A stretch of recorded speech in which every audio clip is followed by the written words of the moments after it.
Hey everyone, thank you all so much for tuning in. Spider-Man 2 is almost upon us. It's less than a month out, and so in preparation, many of us have been replaying Spider-Man and Spider-Man Miles Morales to refresh ourselves on the story beats and characters and just get hyped for the next game. And this last weekend, I played through The City That Never Sleeps, the DLC for the first Spider-Man game, and the chapter that I am the least familiar with in Insomniac's Spider-Man franchise. I played it when it first launched in 2018, and I remember the discourse surrounding this DLC was somewhat underwhelming. People enjoyed it. If you liked the base game, you, generally speaking, enjoyed the DLC. But I do remember The City That Never Sleeps receiving its fair share of criticisms, primarily many people feeling that the experience was too short, some people didn't like the direction they took with Hammerhead, the antagonist of this story, and others just felt that the story was underwhelming as a whole. So after just re-experiencing it for myself, I wanted to discuss two things. The first being just generally, how does it hold up in 2023? Is it worth revisiting or visiting for the first time? Is it a good experience? I also wanted to discuss whether or not I think it is a pivotal chapter or a critical one to play through before Spider-Man 2. Will you be able to grasp the story fully of Spider-Man 2 if you haven't gotten your hands on The City That Never Sleeps, or at least watched the cutscenes on YouTube? So we'll get into all of that, but first diving into that first topic, how does it hold up in 2023? And the first thing that surprised me as I was playing this DLC is that it is a different experience than it was back in 2018, just because we're not waiting a month or so between chapters. See, when this was first releasing, you'd play the heist, and then you had to set down the controller and wait a month or so. I don't remember how long the time frames between releases were, but you had to wait about a month or two, if I remember correctly, before Turf Wars released. And then once you completed Turf Wars, you had to wait about a month or two before Silver Lining released, and you could finish out the story. Nowadays, you can play all three in a single sitting if you really wanted to. It actually is a pretty expansive DLC. People criticize that it's really short, but to be honest, I mean, it's 5 to 7 hours.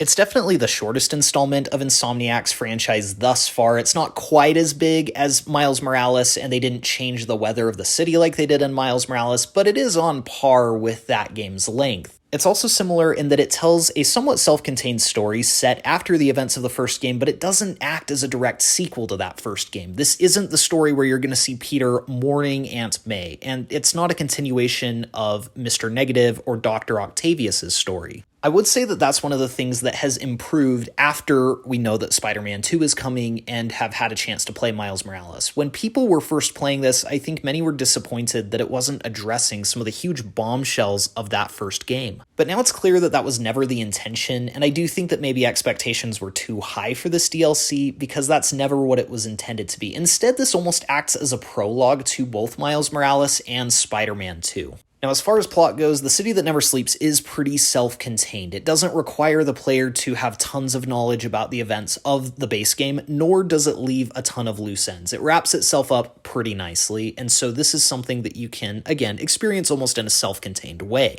Chapter 1 is the heist. It's set at night, and it follows Spider-Man trying to figure out why Black Cat, aka Felicia Hardy, is stealing hard drives for Hammerhead. Black Cat is obviously a fan-favorite Spider-Man character who did not physically appear in the base game, so it was very exciting to not only see her, but see her interactions with Peter. The story of the heist plays out like a mystery. It's not the most compelling thing ever, but what really carries this story are the characters. Peter's in a committed relationship with Mary Jane, a woman that he dated in the past shows up, and to see those character interactions was really compelling. They also did a good job of establishing what Peter and Felicia's relationship was like. Tonally, the heist feels a lot like the base game. It has about the same ratio of comedy and drama, and it, again, just feels very similar to that base game. I think this was where a lot of people were expecting Peter to be in a darker place, really missing Aunt May, but that's not the story that The City That Never Sleeps is telling. The heist is a solid first chapter. Even though the plot is mostly just set up for the rest of the DLC, the relationship between Peter and Felicia carries this story very well and keeps you on your toes, wanting to see what happens next. Chapter 2 is Turf Wars, and I'm very conflicted about Turf Wars. On one hand, I love the overcast, rainy New York. It matches the really dark tone of this story. Hammerhead feels like a ruthless, calculated villain. He doesn't feel insane or out of control. He feels menacing. The death toll in this chapter is also surprisingly high. This felt like a grounded, dark, gritty Spider-Man story, and I really liked the change of pace. But the real standout of Turf Wars is Captain Yuri Watanabe. This is the chapter where you really see her turn, and they really set her up for Spider-Man 2. She goes from a by-the-book cop to a really vengeful person. She just wants to kill Hammerhead more than anything. I would honestly say that Yuri Watanabe is not only the standout of this particular chapter, but I would say she's the standout of the whole City That Never Sleeps DLC. I think she's the most interestingly written and acted character. She's given the most to do, and her arc is definitely the most fulfilling and really quite frightening in a lot of ways. On the other side of the coin for Turf Wars, however, I would argue that the mission structure and level design is bafflingly bad, way worse than anything I've ever seen from the Insomniac Spider-Man games. Outside of a really solid opening with a really compelling cutscene and a pretty decent boss fight at the end, Turf Wars plays like some of the worst missions of the early Assassin's Creed games. You have needle in a haystack missions where you have to find the one guy out of like 36 people that has the phone you're looking for. You have tailgating missions where you're following convoys that are driving slower than Spider-Man swings. You have eavesdropping missions where you have to go and stealthily listen to multiple conversations that thugs are having, and the conversations aren't really that interesting.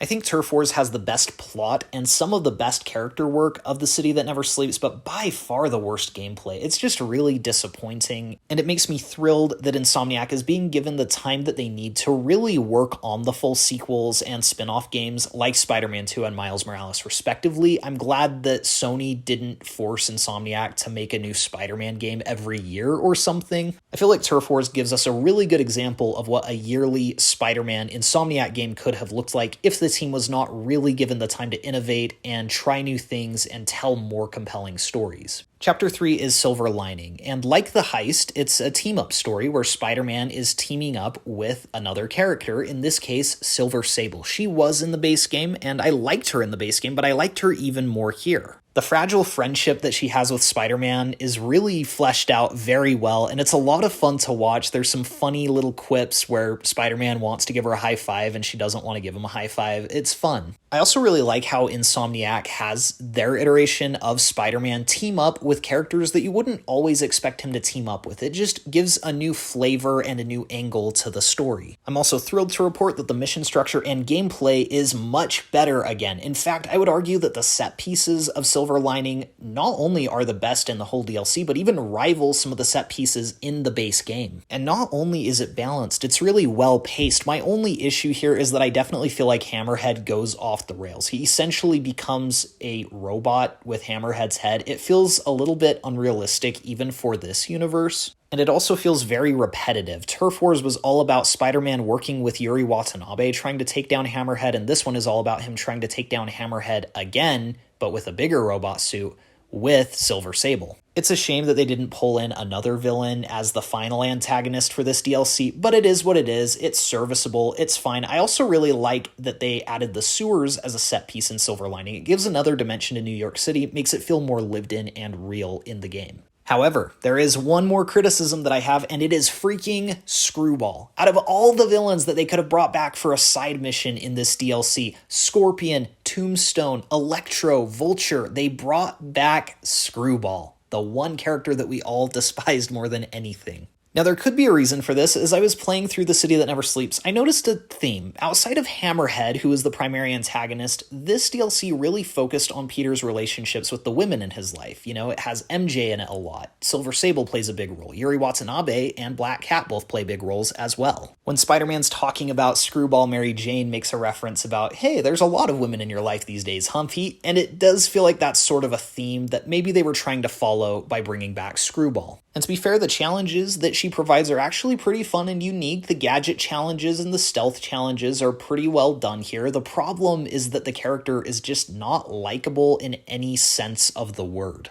In fact, while there are characters that I like more than others in the Insomniac Spider-Man games, Screwball is the only one that feels like a sore miscalculation on the part of the writers and developers. It's such a shame, especially after playing the base game and wanting to see more of characters like Electro and Vulture, that we got stuck with the one that no one really cared for again. Overall, I'd say the experience is probably a 7 out of 10. It's good, it's above average, but it's not great. It certainly never reaches the highs of Spider-Man or Spider-Man Miles Morales. Now for the big question, do you need to play this before you play Spider-Man 2? The answer is, I don't think it's necessary, but I do think it's encouraged. I think that characters like Yuri Watanabe and Miles Morales get some good development here that will carry into that sequel. However, I'd imagine that Insomniac is smart enough to know that not everyone is going to play this DLC, and many probably won't even remember if they did, so I'm sure that there will be refreshing expository dialogue that Peter and Miles give to remind people what events have occurred. When he runs across Yuri Watanabe, he'll probably tell Miles or MJ, oh yeah, she was the police captain who went off the rails, she got really vengeful against Hammerhead, she's now a vigilante anti-hero known as Wraith. So I do think that you'll be given the context through dialogue and through exposition, but if you want to really experience and see some of these transformations and introductions, you should just play it.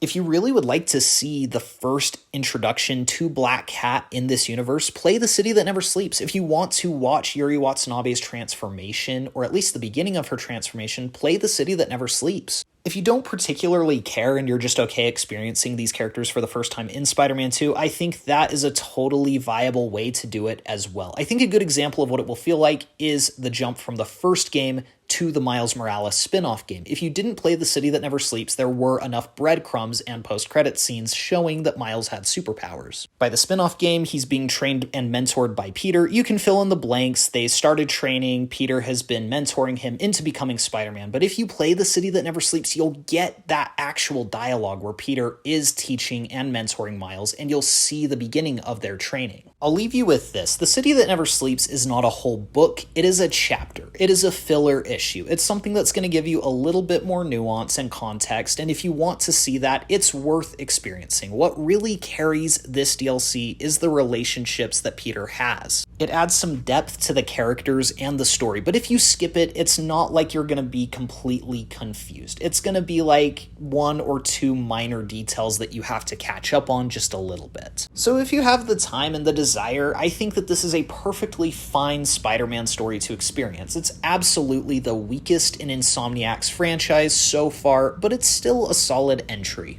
If you don't have the time or aren't really interested in checking this out this many years later, I think you'll be fine to jump into Spider-Man 2 without having played it. Maybe watch some of the cutscenes on YouTube, but again, even if you don't know anything about The City That Never Sleeps and jump into Spider-Man 2, I don't think Insomniac is going to leave you completely clueless as to what happened there. But tell me what you guys think in the comments below. What do you guys think about The City That Never Sleeps now in 2023? As always, thank you all so much for watching. Please be sure to like and subscribe if you enjoyed the video, and we will see you guys in the next one.